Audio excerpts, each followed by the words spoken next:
Welcome to the Behind Beliefs and Behaviors podcast, where we take you on a journey of what is behind the specific beliefs and behaviors that impact individuals and organizations. With our guests, we get to the root cause of what stands in the way of everything from health, wealth, and relationships to leadership, community transformation, and societal progress. From topics on leadership, psychological safety, corporate culture and communication, to parenting, trauma, relationships, personal health, and intimacy, this podcast is sure to get you to the source and provide you practical tips to transform your life one root cause at a time. I am your host, Dr. Maisha Claiborne. I'm a physician, a coach, a consultant, and an expert in trauma-informed communication.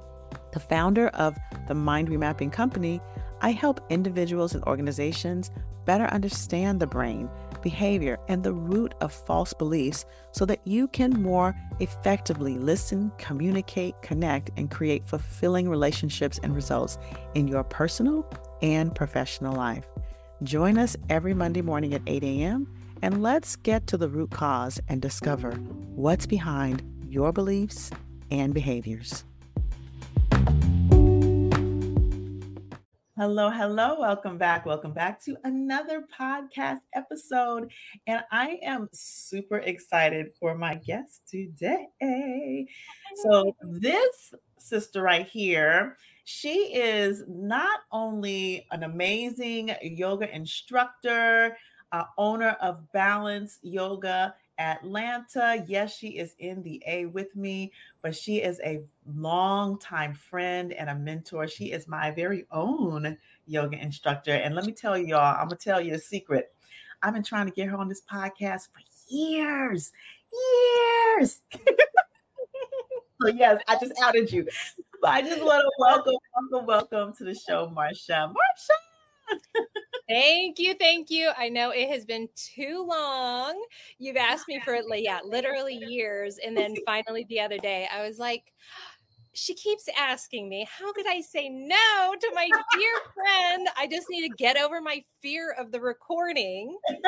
Just have a conversation. So I'm so thankful that you wanted to have me on and you kept nudging, gently nudging. And then I'm like, I can do this. So Absolutely. Thank you.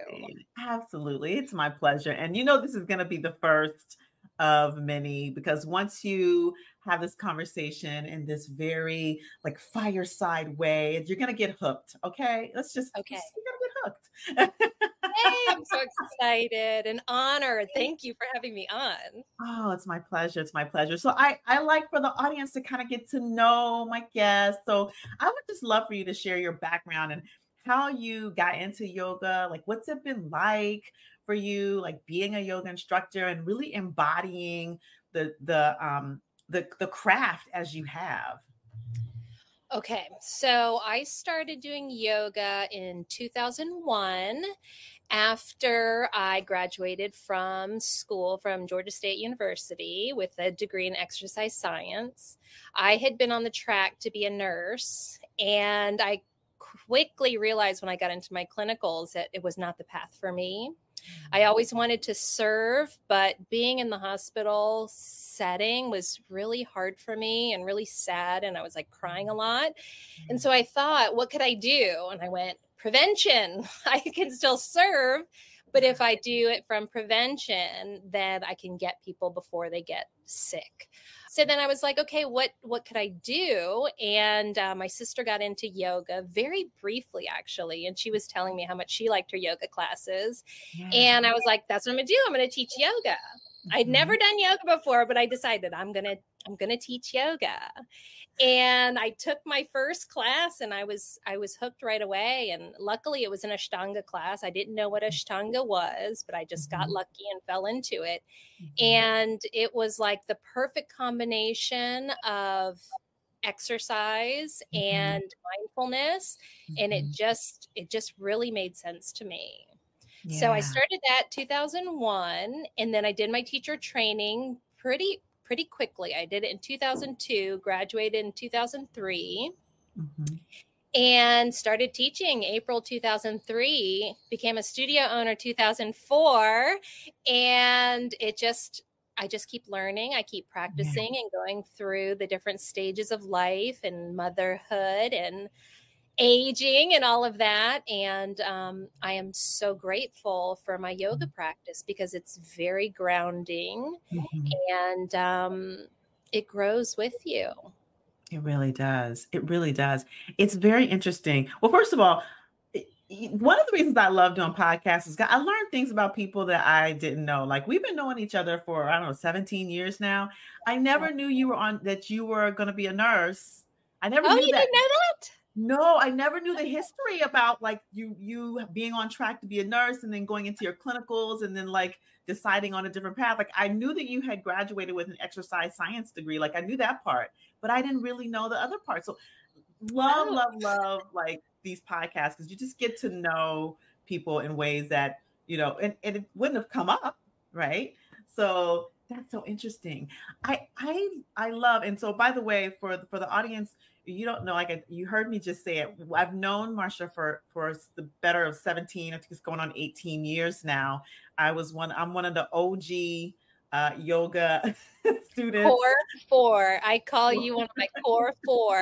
There's four of you from way back when that still, no matter what's going on, babies, injuries, traveling, speaking Pandemic. engagements, you always come back. And Yeah. I appreciate you and my other three of the core four so much because you guys just like ground me and ground my practice. Thank you. Well, So, it speaks to who you are too for us, right? And one of the things that you said was like how, the yoga has grown with your like as you've developed through many phases of life, like through motherhood. I remember all of this, right? Like through motherhood, through for me, marriage and divorce, through, through so many, through babies, through injury, through everything, right?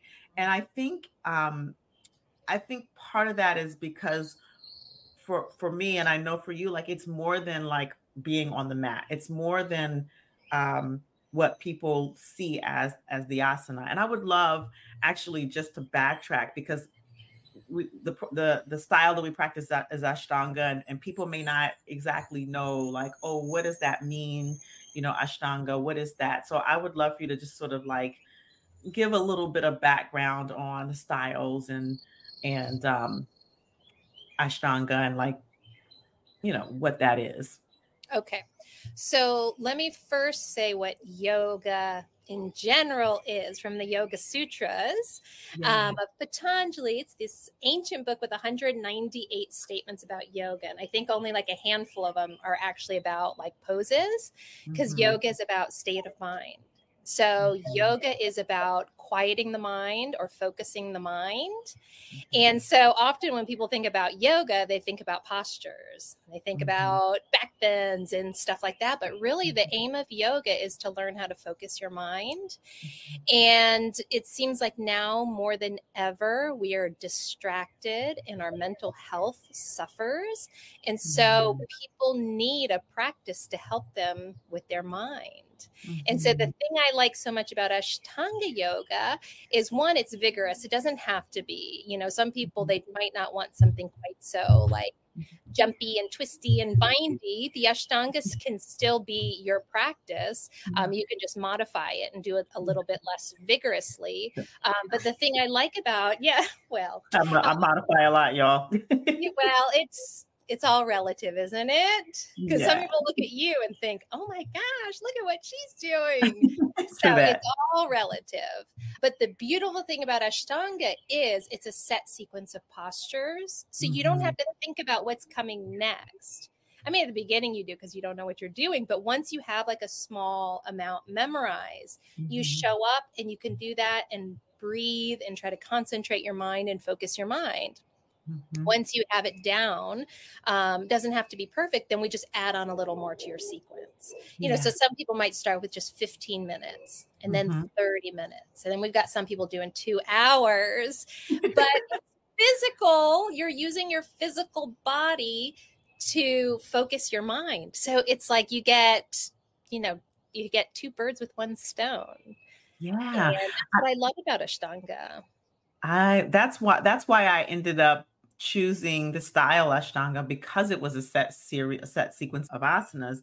I had done so much research before. I mean, you know, I started with Rodney Yee, for those, Old back in the school. day, good old Rodney Yee and Yoga Journal, and in my living room in residency in Florida. And so I was looking for something, and I had done, different, like Kriya style, and then there's, you know, different vinyasa styles, and what used to be called, what is the hot yoga, Bikram. Bikram, which used to be called Bikram. Oh Like yeah, all yeah. of it, right? And so, but what I loved about, exactly what you said, what I loved about Ashtanga was when I discovered, okay, there's a set series of practice. Because for me, yoga was not about the physical, it was really about the focus of the mind. So it's like, oh, I don't have to think about it, I can focus on the breath, I can focus on like the meditation, it's like a movement meditation, in a Mm-hmm. sense.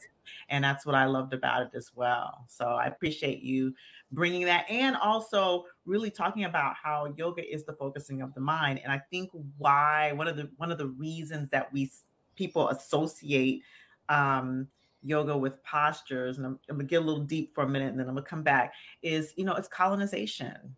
Mm.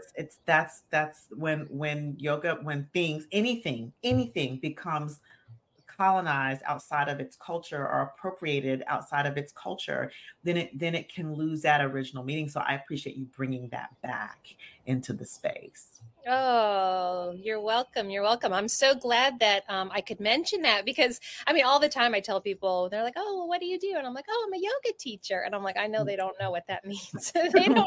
Right. They're thinking postures. Or I'll say, I do have class from 6 to 9 o'clock in the morning, and they'll go, "Oh Mhm. my gosh, you must be so tired." And I'm like, "No, I don't have to do it. I'm there facilitating." Right. And to get them to understand, like, yeah, we are moving the body, but it's a meditation. It's like, Mhm. unfortunately, people don't even think about yoga in that way. They think of it only physical. And like I said, we need the mental aspect more Mhm. than ever. So I really want more people to learn about this style. And, there's other kinds. There's the vinyasa that's very popular, Mhm. which I don't want to knock it or anything like that, but there's a different sequence every time. The Mhm. music is very loud, and someone's talking to you constantly. And on one level, that can be really helpful for some people, because sometimes when you're getting really quiet by yourself on the mat, it can be really intimidating. And it's like, I need music, I need some sort of distraction. So sometimes at the beginning, that is helpful for some people, but Mhm. usually going forward, the quiet aspect of the Ashtanga practice is really effective. One of the things that I notice for myself when I practice, and it's one of the things that's really like kept me on the mat, is that, and I think, and I probably have shared this with you many times over the years, is that for me, what I notice that I have to work on in practice are the things that I also have to work on in my life. Right. And so, when I come to challenging asanas, when I come to challenging postures, and I'm noticing what's happening with my mind, whether it's fear, whether it's trying to control everything, whether it's not breathing, whether it's, whatever it is, I can arguably, like, discover something in my life where I'm doing the same thing, whether I'm trying to control, or whether there's a lot of fear, whether I'm like talking myself into or out of something. And so it's something that I began to notice unconsciously, at first. Like I would notice in my life, like I was resisting something, and then I'd come to the practice and I'd be resisting doing a posture, or resisting during a posture, and you would say, um, let go of the resistance, or whatever that is. Mhm. And it would click, like, oh, let go of the resistance, or what is the resistance to doing this or not doing this.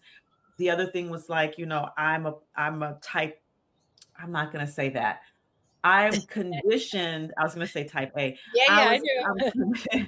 I'm conditioned by the industry to push, push, push, and push through. Mhm. And I've had a lot of injuries over the years because of pushing through from just my practice. And so part of the discipline for me, and that's going to take me into these samadhis that you blew my mind with the other day, um, was pulling back, like the discipline to actually pause, the discipline to actually pull back and to hold and to breathe. And it's just as challenging for people to do that than it is to push through, especially when you're conditioned to do that. So I just wanted to share that, because this mapping, what a lot of people don't really get or understand about the practice of yoga. And Marsha, you teach more, classes in you teach the breathing, you teach I think now, I don't know if you still have it or not, but the class with the sutras, and so you teach like I love that you teach that expansiveness around yoga. But I would really love for people to really get that how you do anything is how you do everything. And so if you can begin to intentionally do things on the mat, or on the proverbial mat, we'll say, then it will expand out into life. 100%. Yeah, absolutely. And I often tell people, like, just slow down. Slow down, because we just want to get through, just put our head down and get it done and check it off the list and keep going. It's like, no, slow down, stay with the breath, feel. That's the one thing that I think I was telling you the other day, that quote, I don't remember it fully, but something like, we know so much, but we feel so little. Yes. And like, that's what the mat is trying to help us do. It's like, feel. First, can you feel your fingertips? Can you feel your inhale? Can you feel that you're rushing? Can you feel that you're being competitive with the person next to you? Can you feel that now you're feeling all like this, or you're feeling like that? It's like, just feel. And like, I tell people all the time, like, if you feel competitive, don't feel bad. You don't have to feel bad about it, because we're human. But when you recognize, like, oh, I'm being really competitive, or I'm being like this, interesting. Am I off this off the mat? And it helps you kind of like reflect and see where you might be wasting energy. So we have to feel. And that's why I also like the set sequence, because like, it's coming for the most part. You do the same thing every time, even though it feels different every time, but it gives you the opportunity where you can go a little deeper into your perception and into feeling. Yes, I love that. Girl, you dropping gems. Like you too. The whole type A sort of tendency. I mean, the Ashtanga practice, although I am not type A, I very much use the practice to like get myself off the couch. Like, my tendency is like very like Koptic, like grounded and slow, and I can just stay put. And so the practice really balances me out, because it makes me move, makes me keep going, breathe. But most people are like you, that come to the mat where they are like doing things and like kind of goal oriented, and the practice helps you really take a look at that and go, okay, is this serving me? Sometimes yes, and sometimes like maybe not. Right. So, right.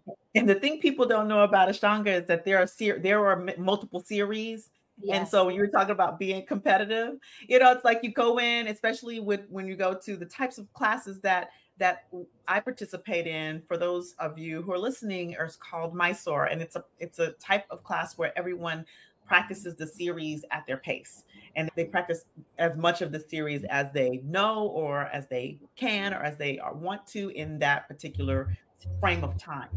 And so you come in and someone's doing like second series and third series, and you're like doing the first series or the primary series. And initially, if you're of like sort of new to it in the mind, it does feel like, oh, I need to get there. And you're always trying to get there, because the world tells you got to have a goal. You got to get somewhere. You got to go.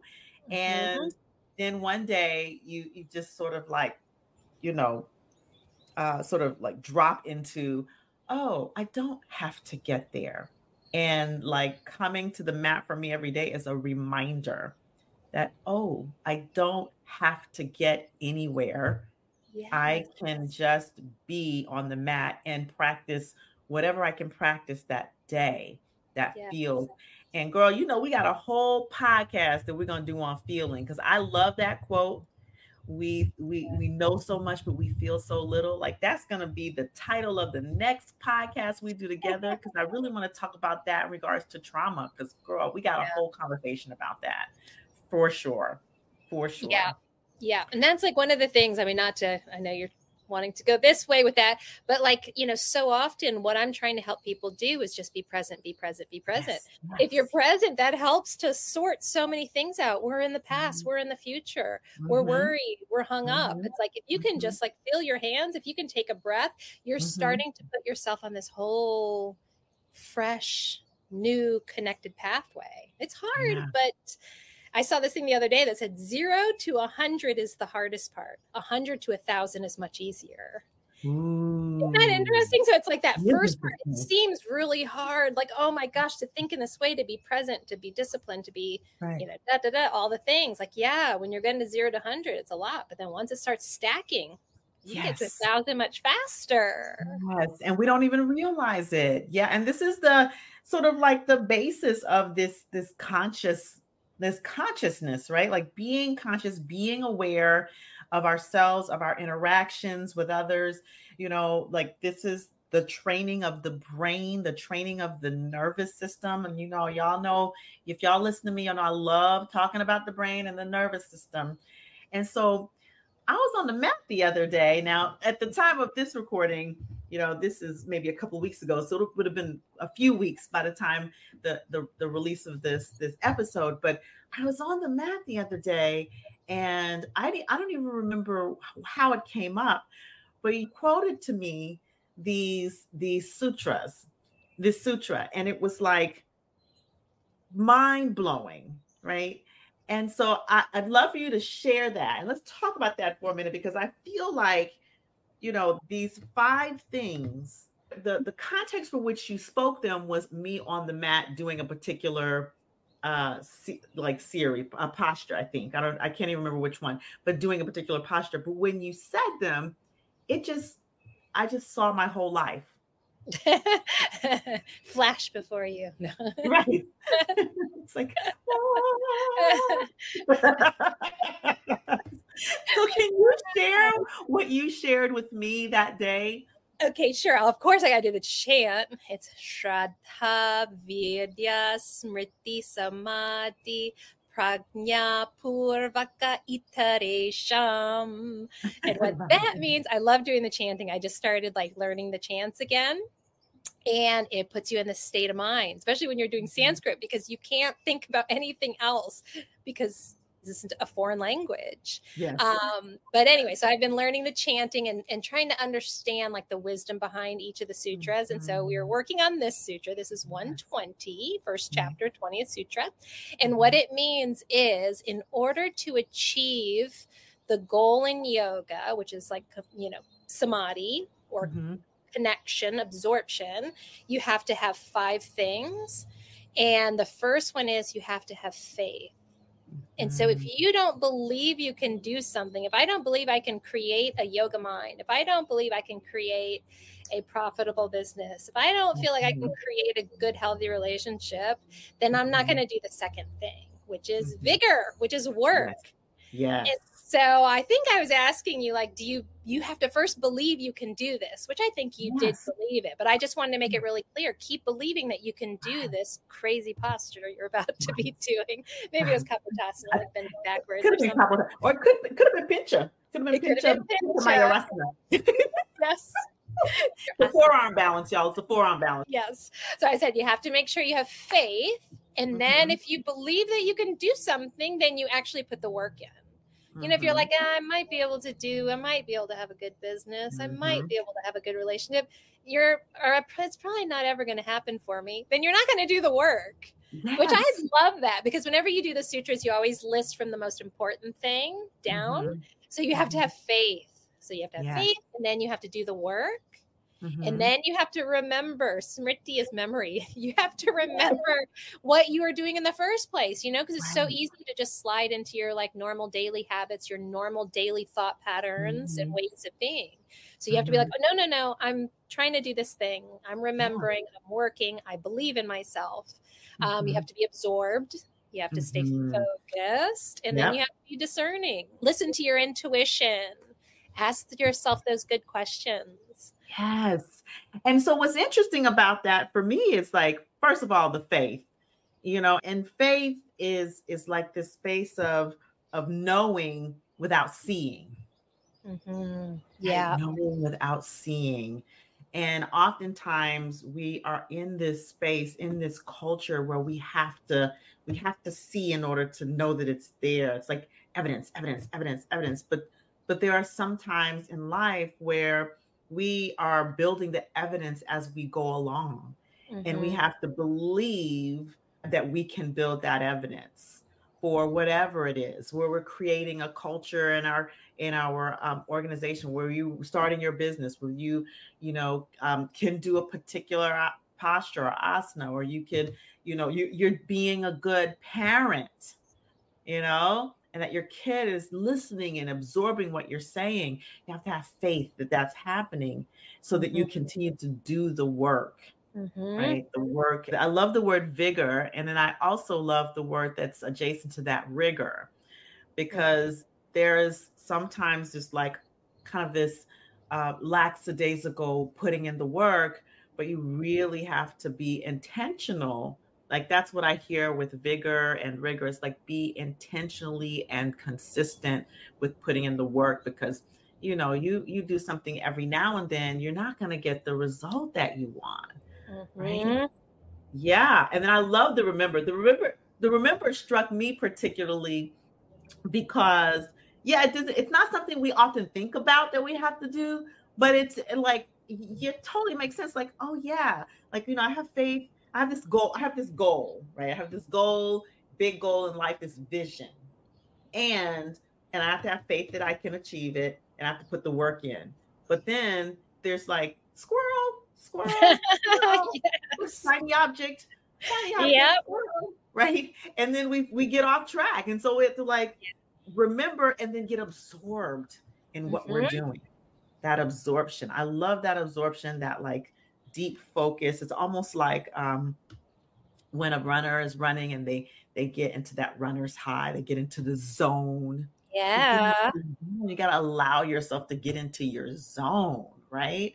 Yeah. And then I love the discernment, like that piece. I think that was like the other one that hit me in the heart, because I think that's probably the piece that many people struggle with, is discerning whether each opportunity or each moment is the right moment, or am I doing it, or is this in on the map for me, it's like, is it injury pain, or is it just discomfort that I can breathe through? Mm-hmm. Like just the nuance of that is so subtle. When in the work that we do in anti-oppression, where the conversations that come up are uncomfortable, is it not just, but is it discomfort, or is harm being done? Mm-hmm. And distinguishing like the nuance of that, right? What am I feeling? How I need to discern. If I walk into the room and I'm maybe not feeling my best, I need to discern how I'm going to engage in a way that takes care of me and also is of service to others. And it's Mm-hmm. a lot of what you've given me over the years as a mentor on the mat, like that discernment of, is it discomfort or is it injurious? Mm-hmm. You know, my emotions, the moment, like, should I push through them, or should I allow myself to just, stop and feel what I'm feeling? There are many times where I've cried on the mat, and I would give myself permission to do that if you hadn't created such a safe space. And if I hadn't learned the discernment of, my body is telling me something and I need to honor that. Mm-hmm. Yeah. Yes, 100%. And sometimes you don't know. And that's the one of the hard parts is like we like to know. We like to have like concrete, Mhm. evidence or answers. We want to Mhm. be in control. And sometimes Mhm. people look to me like, is this good or is this bad? I'm like, we shall see. I don't Yeah. know. And that is that's hard for everybody to not Mhm. know, but that's Mhm. life. Like Yeah, last night, my absolutely. 5-year-old goes, Mom, when are you going to die? I was like, Wow. I know it was wild. I was like, well, nobody really knows. And, Yeah. it's, we don't know. We don't have all the answers on the mat. Mhm. And, but the best that we can do is be intentional. We put the work in, we be as compassionate as Mhm. possible. And it all typically works out. Yeah. And it's interesting coming back to even the feeling part. It's like um it's that uh there's when you do the physical practice, it helps to bring you back into your body so you can have that listening. So if someone's like, is this good or is it not? Then it's like, well, does it feel good or does it not? Right? Yeah. Like, what's the it I believe that the practice, on all levels connects us to our intuition and to our deeper selves, like, to our ability to listen to ourselves, and that is what is really, I feel like, the mechanism of it being so grounding is because you're basically reconnecting into the self that oftentimes we disconnect, from due to all of the technology and the deadlines and the goals and things like that. Yeah, there's a lot of noise, a lot of Mhm, distractions. And when mhm, we do our practice, like I said, there was no music. You come in and you just get as quiet as you can and you start trying to listen. And sometimes you don't know, but I ask my body, I'll say, or I'll tell like my shoulder, I'm listening, shoulder. I'm listening. mhm, And mhm, that just kind of came to me to like talk to my body in that mhm. way, because I hear people all the time, and I used to do this too, like, my stupid shoulder's just not working. And I learned like, no, we Yep. don't talk. No, that's not Yeah. helpful. So now I'll tell Mm, my shoulder, or whatever, like my low back, okay, I'm listening. And I go really mhm, slow. I'm listening. And then it kind of I can like self soothe and see mhm, how far I can take it. Because mhm. otherwise we're like, God, let's just see where I can take it. And like the nervous system is all amped up and you're just tense and you're not really cultivating a relationship with your deeper self and your body and your nervous Mhm, system. So it's like a mhm, whole way of relating to mentally, physically. And recently, I used to always kind of cringe at the word inner child for some reason. I mhm, always thought it was mhm. just like a little corny. And lately, I'm like, you're talking to your inner child. Yeah. You would never want anyone to talk to your inner child and say you're stupid shoulder, you're an Yeah. idiot, you should have done better. You would Right, never do that. But some right. of us have been trained to be so harsh on ourselves over the years. It's like, I don't talk to myself like that. Mhm, mhm. And then, like, I catch other people talking to themselves like that, like, "No, no, no, no. Yeah. No, no, no." There's a book that I'm currently, listening to on Audible, I've been listening to for a while that I'm close to finishing, only 2 more hours of the I don't know, like, 10 or 12 hours left. The Biology of Belief by Bruce Lipton. Okay. And he talks about it. It's like super scientific. He's like a cell biologist, is a cellular biologist, and he starts the book by talking like really. It's all very technical about the cellular research and how the cells, are very intelligent, and when they band together, they're even more intelligent. But he moves on, and I'm not all the way through the book, but I know the punchline. Uh, he moves on to talk about like when we are talking, we're communicating with ourselves and with others. um it's not just our ears that hear us, it's our whole body. It's the whole Mhm. body. And so the work that I do, it's conscious mind, subconscious, unconscious mind. And when we're speaking, we're listening, and those words are going into our unconscious mind, our neurology. And so, yeah, like to talk to ourselves in that way really does impact the way our body reacts, you know. And there's Yeah. research, there's actual research behind this now. Yeah. And I feel like learning to talk to myself in this way, my body, my mind, all of it, I think that's the greatest gift that I've gotten from yoga is like really loving myself. And I can tell you when I started, I did not love myself. I didn't love my body. I didn't love my voice. I didn't love the way I would interact. I was always kind of like embarrassed and just wanted to be better. And through yoga, I have learned the third yoga sutra, Tadad Drashtu Swarupe Vastanam. When we learn to quiet our mind, direct our mind, we can be our true selves. We can dwell in our true splendor. And I remember people always saying, like, just be yourself, be yourself. I'm like, what does be yourself mean? All I want to do is be like that person or be like that person or be like that person. Like, I didn't know what that meant. Yeah. And through the journey of yoga, I have learned what it means to be myself and to love myself. And it's so interesting because I'm perimenopausal now and, you know, had a little bit of weight gain happening. And it's so interesting because this is like the first time that I've been like, I love this body. And now what can we do? Instead of being like, that, you know, it's just different now. And it's so much more sweet and loving and kind. And it's just such a better relationship.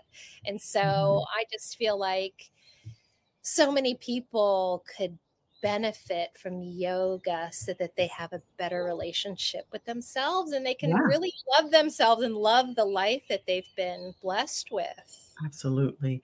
And here's the thing, when we love ourselves, it makes it easiest for us to love others. When we can accept ourselves and we can like accept ourselves and like honor the humanity in ourselves, then it helps us to be able to honor the humanity and recognize the humanity of others. And that's like the work that I do in anti-oppression work. Is like there's a lot of self-hatred in our world, self-hatred in our country, but it gets projected out onto others. And so there's a huge loss of, I mean, I know I'm going down a path, but it's a huge loss of humanity that we're experiencing. And a lot of it has to do with the deeper self-insecurity and self-hatred.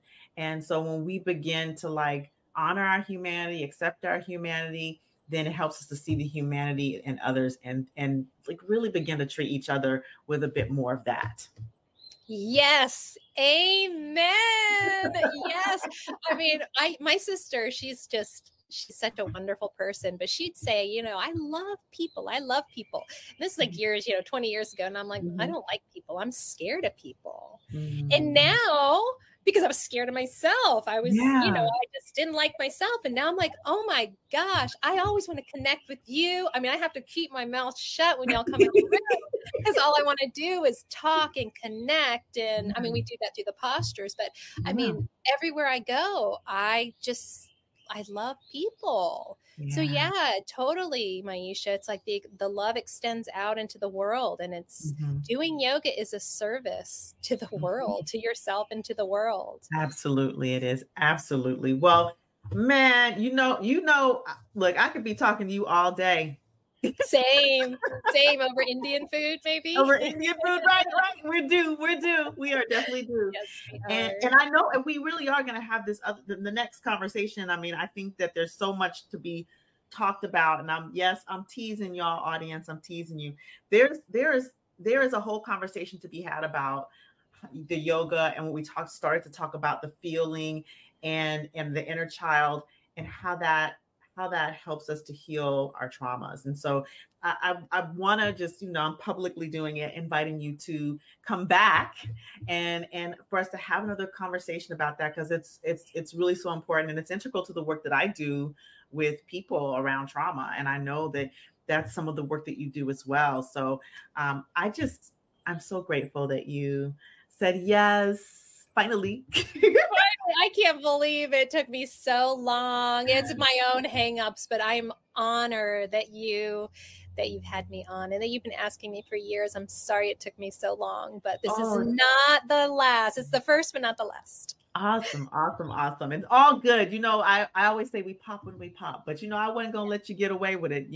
I've been around, like I've been around for 17 years, and I plan on being around for 17 more. And I was gonna keep asking you every once in a while, be like, Marsha, Thank you for believing in me and wanting to talk with me and share and just making me get over myself a little bit. See, this is yoga off the mat. Look, faith. I have faith. Yes. And then I had to put the work in, and I put the work in, and then I had to keep remembering to come back, and then I got absorbed in getting you on, and then I was discerning on when to ask and when to no. So you were skillful. I achieved my goal. You did it, and I achieved mine. I'm like, believe that you can do this. You can have a conversation and be recorded. And then I did the work. I remembered when I would think about it, like, oh my gosh, it's going to be recorded. No, we can do this. I said, just get absorbed with Maisha, discerning. And it's been so easy. I could talk for an hour longer. Exactly. Oh man, so awesome. So I want the audience to know where can they, of course, if you're in the Atlanta area, you got to come visit us at Balance Yoga Atlanta. And then you do online classes as well, right? We do Zoom classes as well.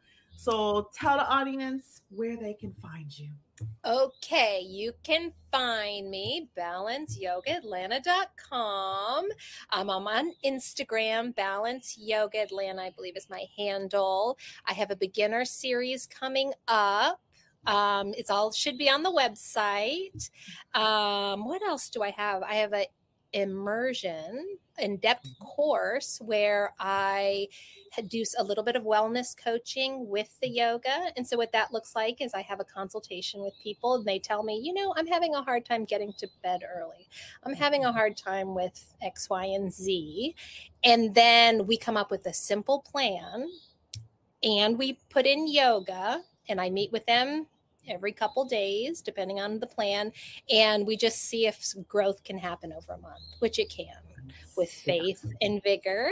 So that's a new program I've been doing that I really enjoy because I can connect pretty deeply with people one-on-one over the month. Or just reach out to me and let's get to know each other and I'll steer you in the right direction. I really work with everybody individually. Every single person, I have a different plan for you, for this person, for that person, for that person. It's all individual. So it's what you need. I will do my best to meet you there. It is true. It is true. Well, I'm so excited for this episode when it releases. And I am so grateful to you for coming on. And I appreciate the conversation that we have outside the rooms as well as inside the rooms. I just want to honor you as my friend of 17, 18 years, as my mentor of 17, 18 years. And I just, I love you. I adore you as well. Same. Thank you for everything. I hope we have 17, 18 years times 5. That's right. That's right. Well, you all heard it. Go to balanceyogaatlanta.com. Follow Marsha on @BalanceYogaAtlanta and get to know her, get to know the platform, get to know yoga. And even if you're not in Atlanta, we do have our online classes, so you can at least get started and get to know the practice that way as well.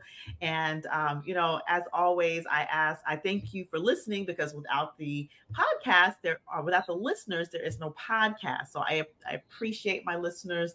And, I ask that you share this episode, because this is a path that can be so beneficial to so many. So share this episode with a friend, with a family, with a colleague, and write a review and mention Marsha so they know which episode to go and listen to. And don't forget to subscribe, because we are having these kind of amazing conversations every single week.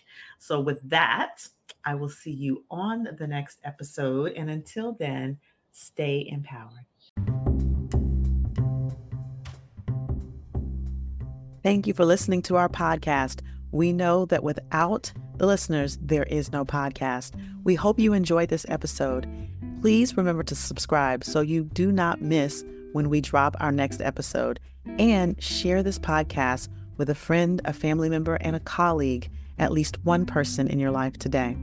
This episode was brought to you by the Mind Remapping Company, helping organizations create psychologically and emotionally safe cultures that make their employees and leaders feel seen, heard, respected, welcome, and valued, all while fostering a thriving, engaged, and healthy workforce for the organization.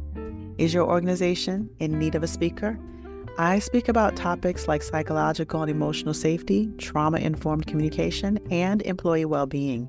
If this is aligned with your organizational inclusion, belonging, or leadership goals, contact me, Dr. Maisha, by going to www.mindremappingacademy.com. That's mindremappingacademy.com. Finally, we train leaders, but we also train coaches.